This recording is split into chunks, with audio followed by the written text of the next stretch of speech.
Hi, my friend. Welcome to the 1 Minute to Glory podcast. I'm your host, Alexandra Alvarez. I love to tune in with you every week. This episode, I hope that you feel refreshed, or that it sparks curiosity, or perhaps even gives you a different outlook on life. But at least, I hope that you get something out of it. So have a listen. Welcome back, everyone. I'm thrilled to have Olivia Hudson back on the podcast today. Olivia is a dear friend, and her insights on healing are truly inspiring.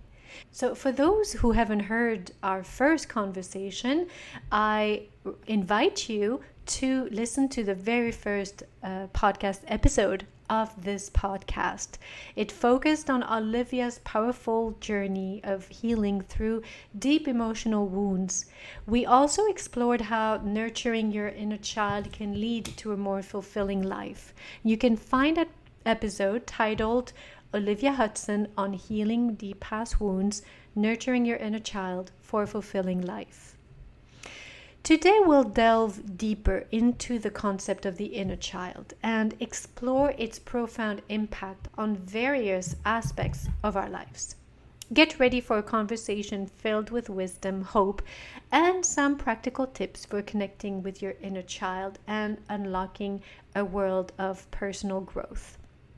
So, Olivia, welcome back. I am so excited to be here with you again. Yes, thank you. Thank you again, Alexandra, for having me. This is excited. I think after we got off for our first episode together, I just had a lot to think about, and it was really good. And so I'm glad to be able to come back and hear with you. Last time we spoke about your book, Caring for the Child Within, mostly why you wrote the book to help others, to be the friend that you did not have, or a guide perhaps that has gone through this long journey of connecting with yourself, therapy, and healing. And today it's a little bit different. It's about not the past. Today, Olivia, you had in your heart to share about how connecting with the little girl within helps you connect with your daughter, because you have several children. You have a daughter as well. Does it have any impact at all, the fact that you are able to connect with more ease with that inner girl? Yes, so we adopted our daughter when she was 4 years old. She is now 20. And so I wish I could look back and say, oh my gosh, all these things that I learned from caring for my little girl made me the perfect mother. But obviously, that was not the case. What I would say is that because my daughter was adopted, it did help me to connect on a heart level, even if she couldn't understand or see, to connect that her little girl within her have also experienced things. I think it helped me to keep a heart of compassion, even when there was so much I did not understand or comprehend. I think if I had not gone through my own personal journey, it would have made being an adoptive mother much more difficult, because there will be so much I wouldn't understand about abandonment or trauma. And so I do think it's definitely helped my relationship with my daughter so much to deal with my own little girl inside and kind of like on my own journey, so that I can then watch her and her journey and not even take personal that she has to go on this journey herself. You know, sometimes as adoptive moms, it can feel like, well, I've given you everything you've wanted and I've loved you. And even though we know we're not perfect and we've made a lot of mistakes, there can be that underlying, that beneath belief that, well, if I just loved you enough, then it will be fine. But understanding that she has her own little girl that has hurt aside, and it has nothing to do with whether the type of environment or home or love that she has been given. I feel like that has helped my relationship with my daughter. There's two things that you mentioned, and I had that in mind before even you said these words. The one is compassion, and the other one is selflessness. And I think that sometimes we take things very personally, and the suffering that we allow ourselves to experience again, that we faced, help us really gain more endurance and therefore also compassion. I was actually watching this beautiful documentary that I recommend to everyone. It's called Mission Joy, and it's about an encounter or the friendship that late Archbishop Desmond Tutu from South Africa and the Dalai Lama had, and the joy that they share with one another and why and where it comes from. And I remember the Archbishop saying that suffering does bring out compassion. When Nelson Mandela went to prison for 27 years, a lot of people say, what a waste, what a waste. But he says, no, there's something in the suffering that produces compassion and therefore forgiveness. And therefore, this journey within yourself and loving that little girl helped you love unconditionally, I would think. Although imperfectly, because we are learning, and in the process, we don't know what it is that we're learning that the other person needs sometimes, but it's just giving yourself that grace and then extend compassion, which is healing. Yeah. She needs also to have her journey and to give her that space to heal as well and not to have it all figured out, right? Yes. That's not the case. So, does your journey also, do you see, I don't know if you had siblings, you had brothers, I don't know if you had a sister. Do you feel like it has helped you with other women? Sometimes when we cannot connect with ourselves as a woman or the child within, it's just hard to connect with other women. Yes, I definitely will say so. I do have a brother, and then I have sisters.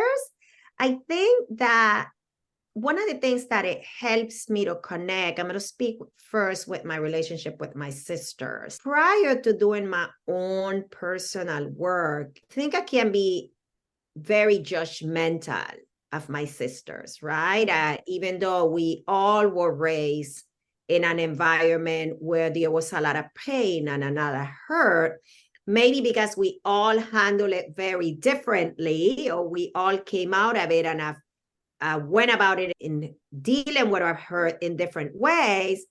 It sometimes for me could have felt a little judgmental. Why didn't you handle it this way? And I'm sure I probably have felt the same things, right? But I think for me, in helping in this journey with my little girl, also allowed me to recognize that everybody has their journey. It helped me so much in my relationship with my sisters. I believe that it helped me in my relationship with my sisters to be more compassionate, to see more of their strengths and to see them more as overcomers. And so that's the one thing that my journey has helped me. Also with other women. So I think sometimes as women, we can be so judgmental with each other. But Competitive. going on this journey, yeah, competitive, judgmental, and competitive is a big one for sure. And what I saw for me is that as I went on my journey, rather than seeing these adult grown women, I could actually see more of themselves as little girls, right? The needs, maybe the helplessness, or maybe some that felt unprotected or unseen or unwanted. And so it allowed me to look beyond the superficial and see more into the heart. And so now when I see someone, I try to be really slow judge. I heard someone say this years ago, and I hold on to this. And this is exactly how they said. They say, behind every jerk, there's a story. And now I thought that was really good, right? I don't agree to be calling people jerks. But what I did hear from that message was everyone has a story. So when I see someone, maybe their action or their behavior, especially in women, I think, what did that little girl experience?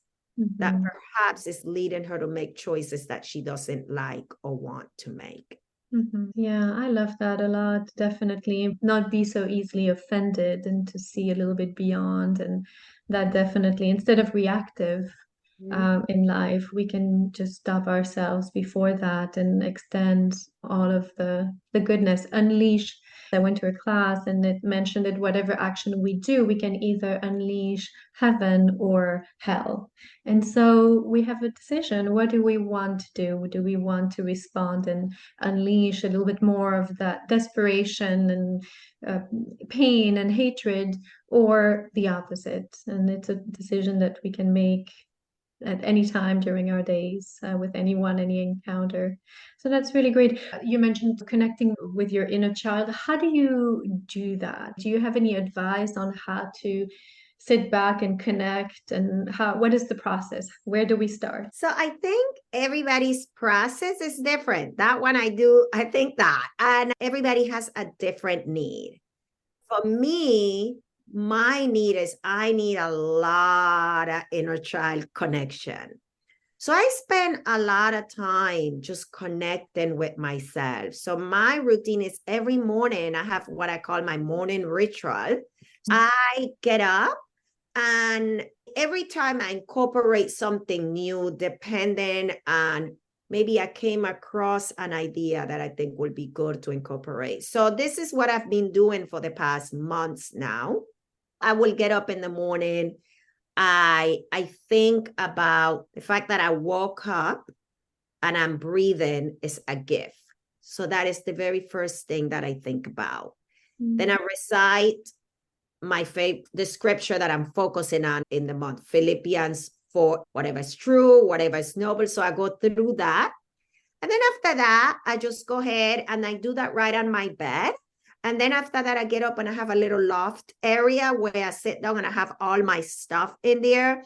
And something that I've started doing, I said the past months, is I write 5 things in a journal. So 2 things that I'm learning or I'm reminded of, 2 people that I'm grateful for or I appreciate. And then I write about someone that's made a difference in my life. I write my goals for the day.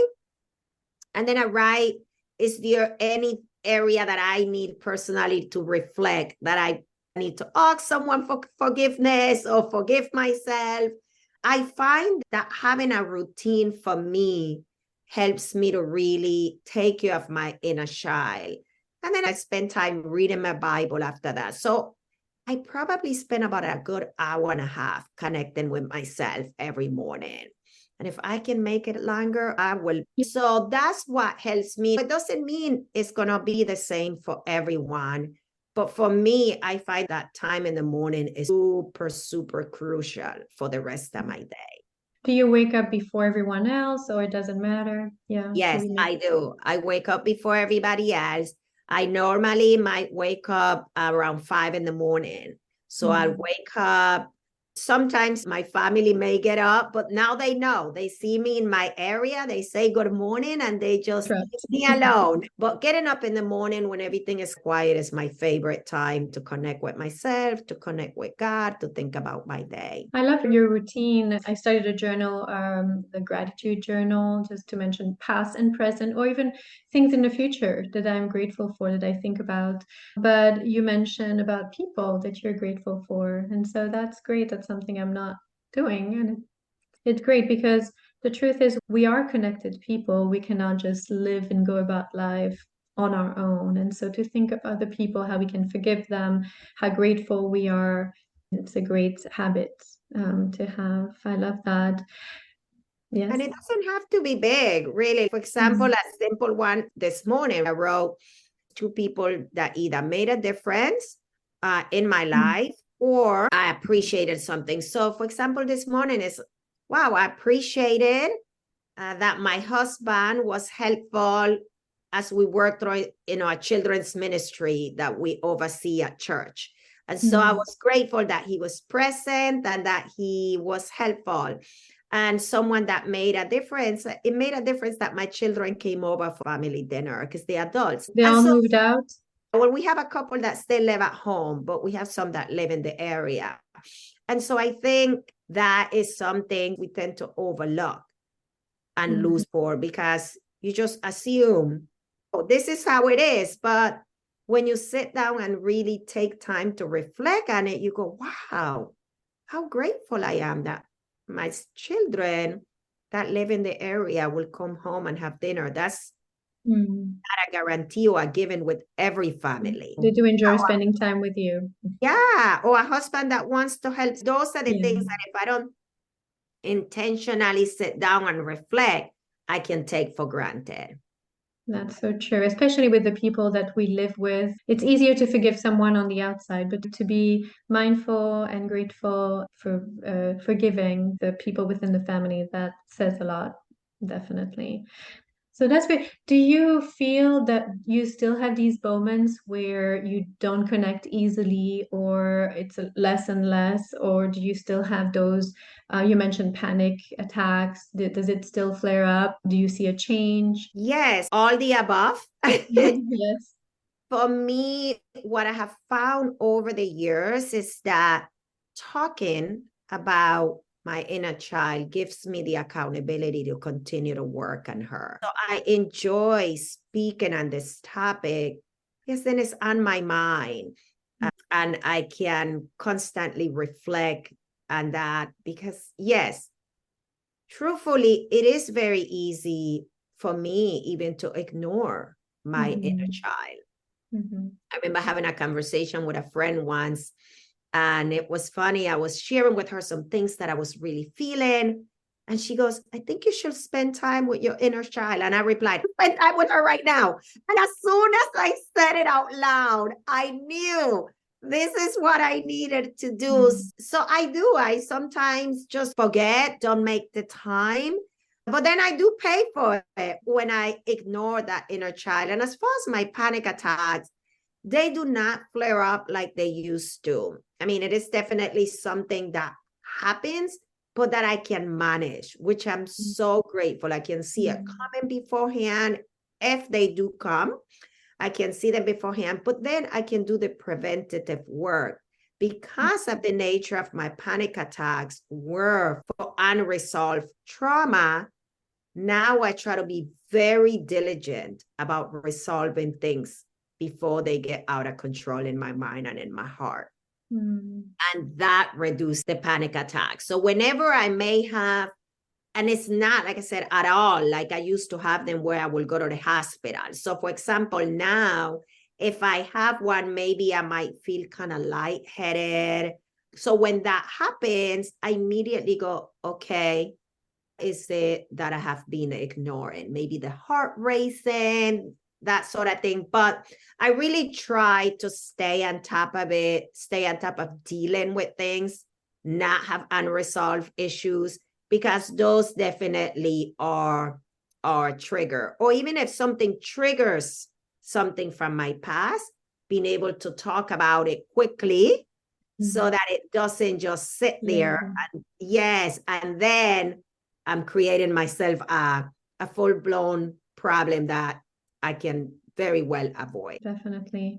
And it's like any family member, we can overlook it or be unforgiving, or we want to move on. But that little child is a blessing in a way. It keeps you grounded, more compassionate towards yourself, towards others. So she is there for a reason. So that's great. Well, it's very hopeful to see that the work that you're doing is really working in your life. There's a difference between being aware of your triggers and being afraid of them. Sometimes being aware brings all the anxiety, but because we don't really deal with them, right? There's something in the fear, the anxiety that carries a message, and it's a hopeful message. It's something meaningful. And oftentimes people try to avoid it. Instead of doing the quiet time, we just watch a movie that distracts us, or we just stay busy.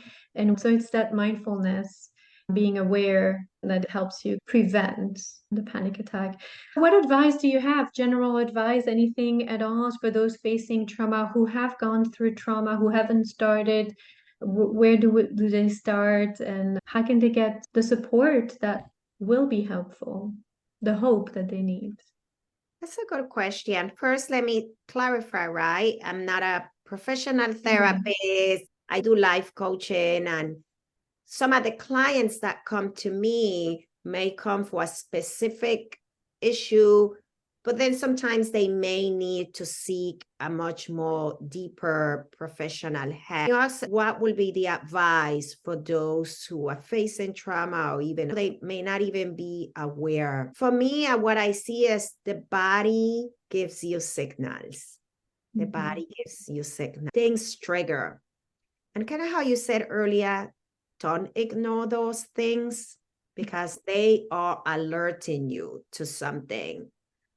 Prior than me getting my diagnosis for panic attacks and the PTSD, here's how I will describe my life before that. I will have these attacks and I didn't know what to do with them. So I will think about it as if there's a fire and I'm constantly trying to put out this fire, and I'm by trying to put out the fire, hoping I don't get burned. Once I realized, and not only did I get the diagnosis, but once I started seeing the pattern, whoa, okay, these are the things that are happening to my body. These are the things that are triggering. Before I let it completely get out of control, then I have to do the preventative work. And so the fire is there and we put it out, but then sometimes what happens is we want to live in that constant firefighting and not do the work to really go, okay, what can I do to prevent this fire from happening? Sometimes it's going to happen, but that does not need to be an ongoing thing. And so I think for those who are facing trauma or have trauma to overcome, first thing I will say is I'm very sorry for pain, the hurt that have produced or might be producing in you. And the second thing I will say is you don't have to live hurting. Many resources to help you move through and past these things in your life that are causing you to struggle. So that will be my advice, and it's one that I try to take on for my own self when I want to get into my own ways of thinking. They're figuring it out on my own. I don't have to do that there are resources and tools out there, many, that I can actually not be controlled by my trauma, and that I can use it. I just need to be willing to do the preventative work. That's great. Thank you so much. And for those who haven't heard the first episode, can you tell us again where we can find you and your website, social media? I am on Facebook, so you can look me up, Olivia Hudson. I also have a blog, is Olivia Hudson Coaching, Life Coaching. And so you can find, and I'm hoping that Alexandra will be so kind and put that in the show notes so that people can find me there. But that will be the easiest way to find me is on Facebook. But mostly I prefer if people just go to my website, which is Olivia Hudson Life Coach.com. Olivia, it was such a great time again to spend with you. And I wish you the best with your journey with your inner child. Don't forget her. Thank you. Thanks for the reminder. You take care. Thank you. Here are some key takeaways from this podcast episode. Number 1, the inner child represents an important part of your being. It holds on to your childhood experiences, both positive and negative, and can significantly influence your present self. Connecting with your inner child allows you to understand your emotions and motivations better. 2, healing your inner child fosters self-compassion and understanding. By acknowledging and addressing your past hurts and unmet needs, you can learn to be kinder and more forgiving towards yourself. This can lead to increased self-esteem and a stronger sense of self-worth. 3, connecting with your inner child strengthens your relationship with others. When you are able to understand and manage your own emotions, you become more compassionate and patient with others. This can lead to healthier and more fulfilling relationships. 4, your inner child holds the key to unlocking creativity and joy. By reconnecting with your inner child, you can rediscover the playful and imaginative aspects of yourself. This can lead to increased creativity, joy, and enthusiasm for life. How do you awaken your inner child? How do you reconnect? Perhaps by going dancing, watching a kids' movie, or reading. Number 5, healing your inner child is a journey, not a destination. There is no one-size-fits-all approach, and it takes time and effort. However, the rewards of connecting with your inner child are profound and can lead to a more fulfilling and joyful life. Additionally, this episode emphasizes the importance of creating a morning routine for reflection and gratitude as a way to connect with your inner child. So what would you do in your morning ritual, as Olivia Hudson mentioned? Healing is a beautiful journey, and often it's enriched by the connections we make with others.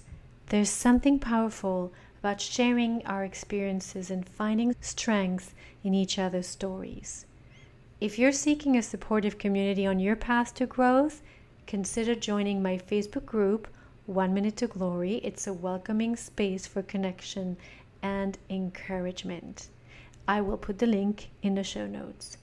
So remember, you are not alone. Until next time, be kind to yourselves and those around you. I hope you enjoyed this episode. I'd love to hear from you, so please leave a review below or on Apple Podcast. If you found today's message encouraging, please consider sharing it with someone who might benefit. Your support helps us also reach more listeners. Thank you. Bye for now.